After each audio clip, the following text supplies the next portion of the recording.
Namaku Dewandanu, biasa dipanggil Danu. Umurku 31 tahun, dan sekarang sudah bekerja, dan memiliki seorang istri. Kami sudah menikah selama 6 tahun, namun, hingga saat ini belum diberi momongan. Aku tinggal di rumah ayahku, kebetulan dulu, ayahku bekerja di kota ini, sehingga memiliki rumah di sini.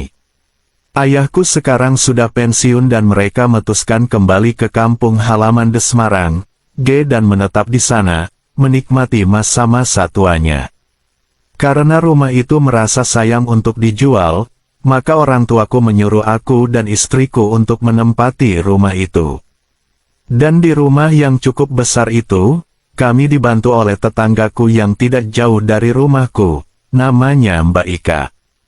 Mbak Ika berumur sekitar 40 tahun, dan memiliki seorang anak perempuan.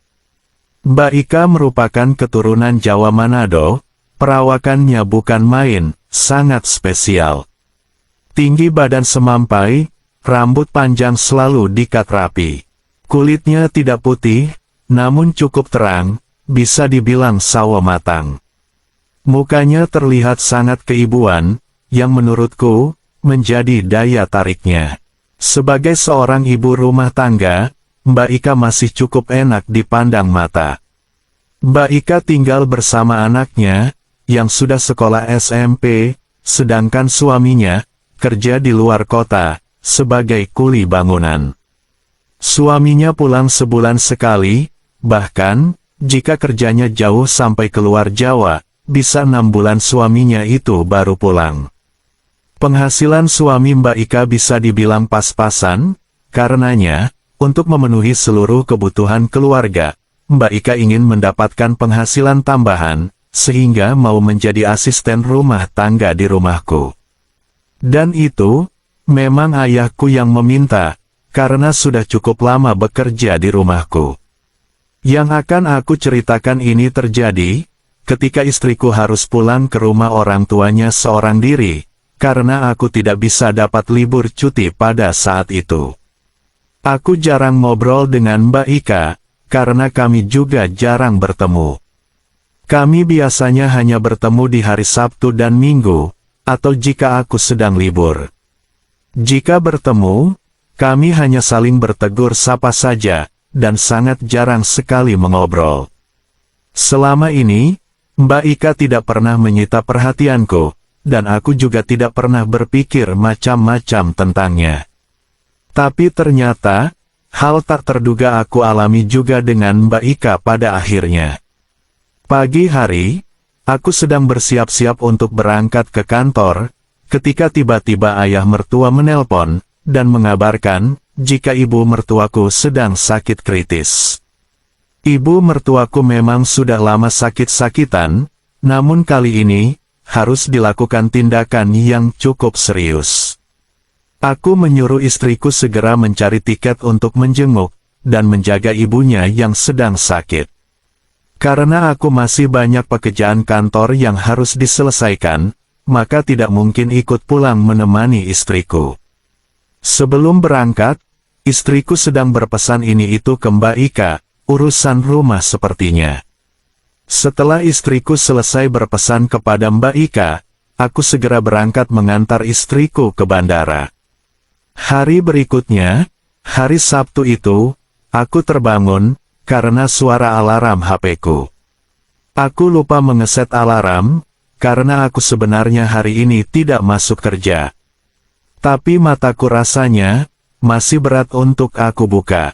Lalu, aku matikan alarmku, namun aku masih bermalas-malasan di tempat tidur. Aku masih coba mengumpulkan tenaga untuk beranjak dari kasur, karena memang, semalam aku lembur, menyelesaikan laporanku. Tiba-tiba, terdengar ketukan di pintu. "Siapa ya?" tanyaku dari dalam kamarku. "Mas Danu." Aku mendengar suara, yang aku kenal, itu adalah suara Mbak Ika, yang datang untuk mengerjakan pekerjaan sehari-harinya di rumahku. Aku masih begitu malas untuk bangkit. Mbak Ika kembali mengetuk pintu depan, dan memanggil namaku. Biarkan saja, pikirku, toh, dia bawa juga kunci cadangannya. Dan benar saja, setelah beberapa kali mengetuk dan memanggil tanpa balasan, terdengar suara pintu depan dibuka. Mungkin Mbak Ika berpikir, aku sedang pergi. Mas Danu, Mbak Ika masih mencoba memanggilku, mungkin untuk memastikan aku ada di rumah atau tidak. Seketika itu juga, aku sadar, tadi malam sebelum tidur, aku tidak menutup pintu kamarku. Selain itu, karena cuaca gerah, aku membiarkan pintu terbuka, agar ada sedikit udara segar yang masuk. Kamarku menghadap ke ruang tengah, di mana Mbak Ika pasti akan lewat, jika menuju ke dapur. Karena istriku tidak di rumah, tiba-tiba, timbul niat isengku. Biar saja ia melihat posisiku, karena aku biasanya, istirahat hanya dengan kaos singlet, dan celana bola saja. Dan, yang bikin aku jadi tambah iseng ialah, karena malam itu, aku istirahat sendiri, dan tentu, paginya pasti bangkit berdua, kalian pasti pahamkan. Kemudian, aku arahkan sesuatu itu yang sudah dalam kondisi benar, agar seolah-olah, tanpa sengaja menampakkan dirinya. Entah mengapa, di pagi itu, aku sangat penasaran, ingin tahu ekspresi Mbak Ika ketika berjumpa dengannya yang sudah bangkit. Dan tidak lama kemudian, terdengar suara langkah Mbak Ika mendekat, dan tiba-tiba berhenti sejenak, ketika sampai di depan ruanganku. Ternyata, seorang wanita sama juga seperti seorang pria, kalau melihat pisau belati, tentu akan penasaran juga. Terlebih lagi, karena Mbak Ika juga cukup lama tak lagi melihat pisau belati, karena suaminya lama tidak pulang dari perantauan.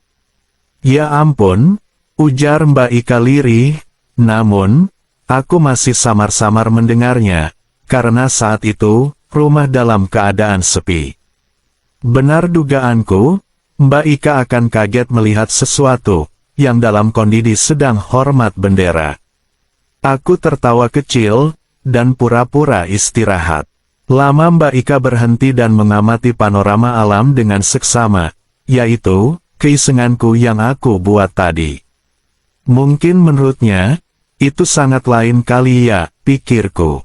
Dan dengan spontan, belati itu sedikit bergerak, karena nuansa alamiahnya, saat sedang menunggu kedatangan Mbak Ika. Tak lama setelah itu, terdengar langkah kaki Mbak Ika pergi, aku pun tertawa pelan, karena telah membuat Mbak Ika terkesima di pagi itu. Dari bagian belakang rumah, terdengar Mbak Ika mulai beraktivitas. Ia sepertinya sedang mencuci, karena terdengar suara berisik mesin cuci. Kemudian, aku bangkit, dan segera menuju kamar mandi. Aku pun pura-pura kaget, ketika melihat Mbak Ika yang sudah sampai. Mbak Ika, sudah datang Mbak, sapaku. Baru saja kok, jawab Mbak Ika terlihat agak gugup, mungkin, karena barusan. Oh ya Mbak, aku gak dengar Mbak kalau tadi datang, sahutku. Aku bicara dengan nada santai, supaya Mbak Ika tidak curiga.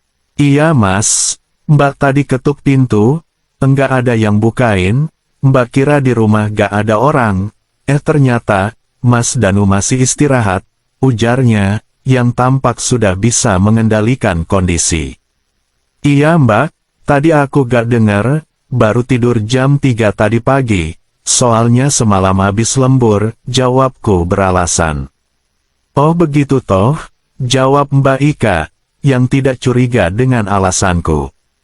Mbak, aku lapar, tolong dibikinin mie saja buat sarapan ya, ujarku. Iya Mas, bentar lagi ya, tanggung ini nyucinya dah mau kelar, jawabnya. Oke Mbak, aku juga mau mandi dulu, ujarku, sambil berlalu menuju kamar mandi. Selesai mandi, sambil nonton TV, aku mulai menyantap mie buatan Mbak Ika yang masih hangat. Sedangkan Mbak Ika, ia sedang menyetrika, tak jauh dari tempat aku duduk. Aku pun mencoba untuk mengajaknya mengobrol. Dan hanya perlu waktu sebentar saja, obrolan sudah mulai berkembang. Dan Mbak Ika sepertinya mulai nyaman ngobrol denganku. Mbak Ika bercerita, kalau sekarang, tempat kerja suaminya, mandornya sedang tidak baik, sehingga bayarannya sering telat. Dan sudah 4 bulan ini, suaminya belum bisa pulang, karena belum ada uang. Aku pun jadi simpati juga mendengar cerita Mbak Ika. Dan selama mengobrol, aku mendapati, jika istri tetanggaku itu beberapa kali melirik yang tadi. Aku pun pura-pura cuek saja, memang, sehabis bersih-bersih tadi, aku belum berganti seragam kantor, hanya masih dengan kain itu saja. Aku, kalau lagi di rumah memang biasa seperti ini. Sebelum-sebelumnya, Mbak Ika juga sudah biasa dengan kondisiku seperti itu kalau sedang di rumah, jadi, aku pun cuek saja. Karena mulai merasa biasa denganku, Mbak Ika mulai berani menanyakan hal yang jauh. Mas Danu dan Mbak Rika memang menunda punya momongan ya? Maaf ya, Mbak cuma nanya-nanya aja, ujar Mbak Ika, dan sadar, kalau pertanyaannya mungkin agak sensitif. Dia jadi salah tingkah, dan terlihat agak menyesal telah bertanya seperti itu. Gak apa-apa kok Mbak, jawabku dengan tersenyum. Aku sebenarnya pengen segera punya momongan Mbak, tapi sepertinya, masih belum rezeki aja, mau gimana lagi, jawabku sedih. Mas Danu yang sabar ya, nanti juga pasti dapat kok, kalau memang sudah waktunya, jawab Mbak Ika, mencoba menghiburku dengan nada seperti seorang ibu yang menasehati anaknya. Aku pun menjadi sedikit terharu. Mbak dulu juga agak lama dapatnya kok Mas, hampir 3 tahunan, kata Mbak Ika, membuatku sedikit punya gambaran. Bener Mbak? Tanyaku penuh telisik. Aku baru tahu, Mbak Ika ternyata lama juga dapatnya momongan. Mas Danu dan Mbak Rika sudah cek ke dokter, tanya Mbak Ika. Sudah sih Mbak, tapi, kata dokter, semuanya baik, gak ada masalah. Atau mungkin, bikinnya yang gak bener kali ya Mbak, jawabku coba bercanda, tanpa maksud mencari kesempatan. Mbak Ika tersenyum kecil, kemudian menjawab dengan nada serius. Sama Mas, Mbak dulu juga cek ke dokter dan baik-baik saja, ujarnya. Oh begitu ya jawabku, aku pun melahap suapan terakhir miku. Mbak Ika terlihat fokus kembali menyetrika. Kami saling diam beberapa saat lamanya. Terus akhirnya, Mbak bisa dapat itu gimana? Tanyaku, memecah keheningan. Kata temenku sih, aku disuruh banyak-banyak makan cambah, dan minum jus pinang muda, ujarnya. Benarkah itu Mbak? Tanyaku penasaran. Cambah memang bagus buat laki-laki Mas, kata Mbak Ika, sambil melipat kemeja yang baru selesai disetrika. Katanya, dapat meningkatkan kualitas lo Mas, lanjutnya. Perasaan, aku udah banyak makan cambah, tapi gak ada perubahan kualitas sesuatu Mbak, ujarku. Mbak Ika ketawa mendengar jawabanku. Suami Mbak dulu banyak makan juga ya, tanyaku. Gak banyak juga sih, biasa aja, kalau aku pas masak sayur, itu aja, jelasnya.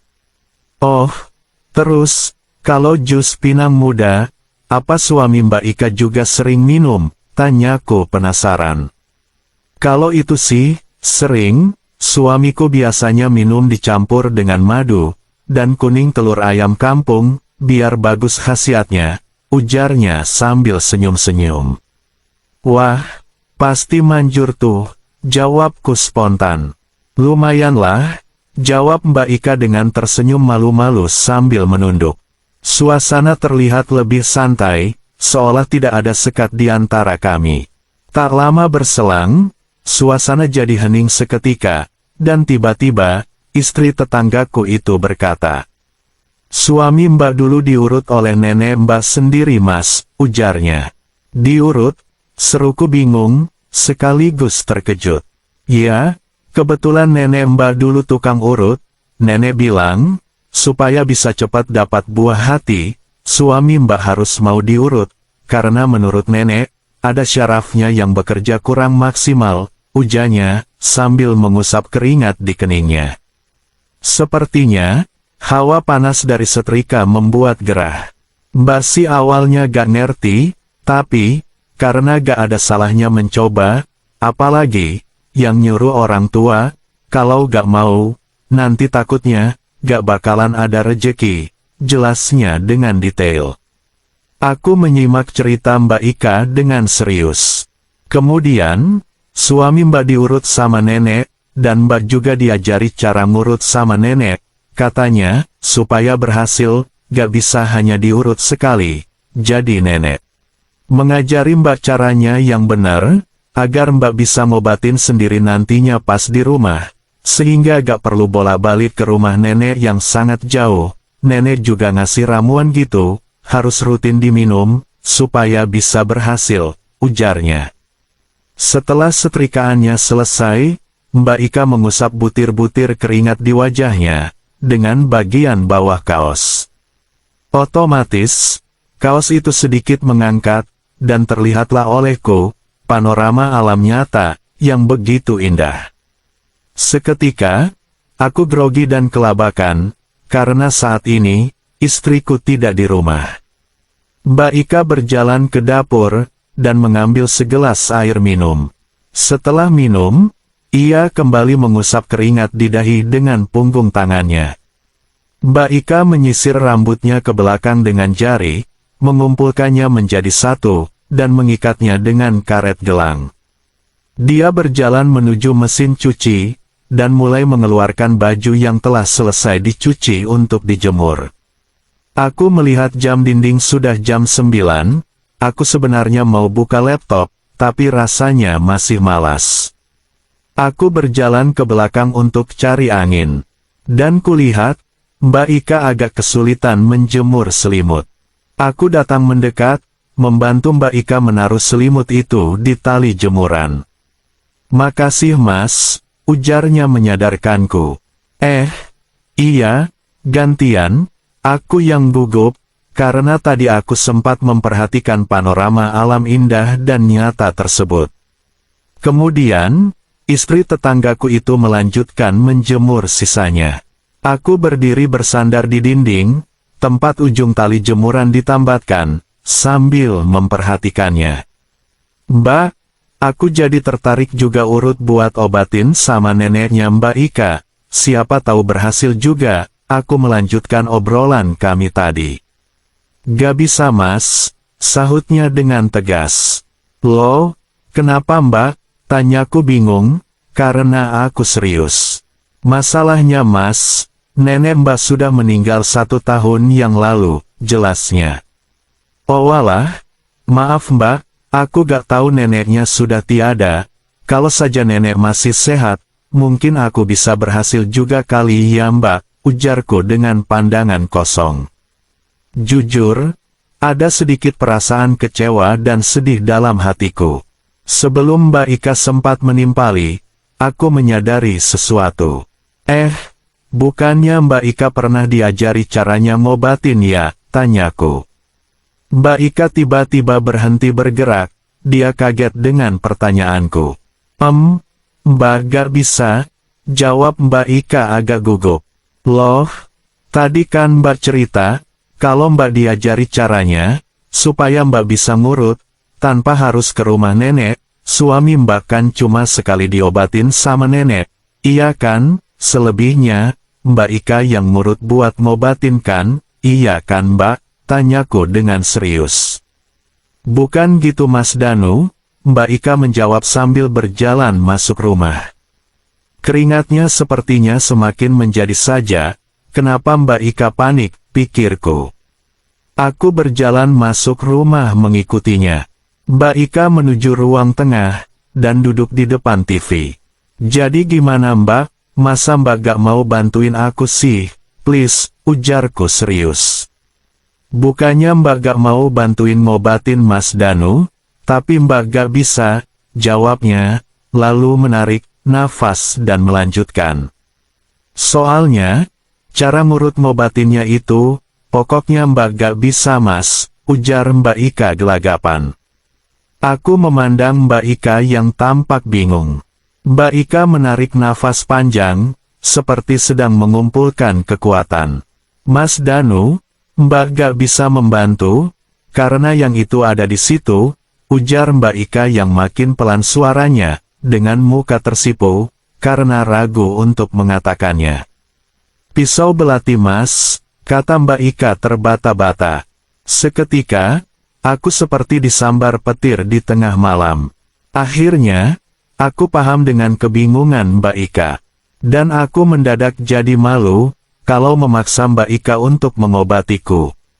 Aku melihat Mbak Ika menunduk, dengan memegang gagang sapu, dan mukanya yang merah padam. Perlahan, dia mulai mengangkat kepalanya, dan memandangku. Mbak Ika tersenyum, senyum yang terlihat grogi dan kikuk. Maaf ya Mbak, waduh, kukira urutnya kayak biasa. Gitu, ujarku sambil tersenyum salah tingkah. Kami berdua melihat TV, tapi, sama sekali tidak tahu apa yang kami tonton, karena pikiran kami entah kemana melayangnya, kami berdua jadi canggung. Ya mungkin, memang belum waktunya Mbak, nanti, juga pasti dapat, kalau sudah waktunya kan, ujarku sambil tersenyum kecut. Mas Danu memangnya mau kalau Mbak obati dengan urut, tanya Mbak Ika tiba-tiba. Sontak, aku jadi bingung sendiri, aku jadi gak enak sama Mbak Ika, karena dari awal, aku sudah salah memahami maksudnya. Mbak Ika gak usah merasa bersalah gitu, aku gak apa-apa kok Mbak, tadi cuma salah paham, ujarku. Ia menunduk, jarinya sibuk dengan ujung kaosnya. Sebenarnya, Mbak gak enak juga nolong Mas, karena Mbak Rika sama Mas Danu sudah baik, dan banyak membantu Mbak, ujarnya. Memang, istriku suka membelikan baju untuk Mbak Ika. Mbak ngerasa gak pantas, kalau harus ngurut, ujarnya lagi. Aku paling gak bisa, kalau wanita sudah merendah seperti itu. Bukan gitu Mbak, aku mau saja kok Mbak, cuma kan, jawabku. Aku terdiam dan berpikir, aku membayangkan, bakal seperti apa prosesnya nanti, aku jadi bingung. Gini aja Mbak Ika, kalau Mbak emang serius mau membantu, aku gak akan cerita sama istriku, ujarku kemudian. Mbak Ika mengangkat kepalanya dan melihatku, wajahnya terlihat cerah.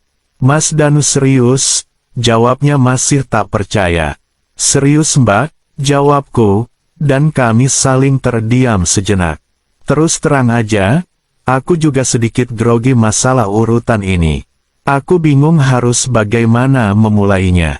Untungnya, Mbak Ika yang berinisiatif. Sekarang Mas, ia bertanya sambil menatapku sekilas.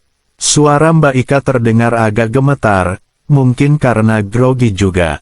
Boleh Mbak, di ruangan aku aja ya Mbak, ujarku, bermaksud agar aku bisa sambil posisi istirahat dengan nyaman.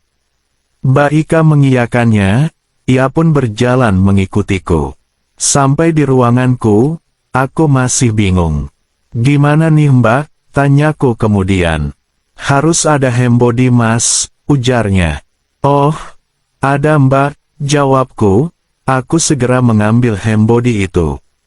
Saya mulai ya Mas ngobatinnya, ujarnya. Aku langsung siap, masih dengan pakaian rapi.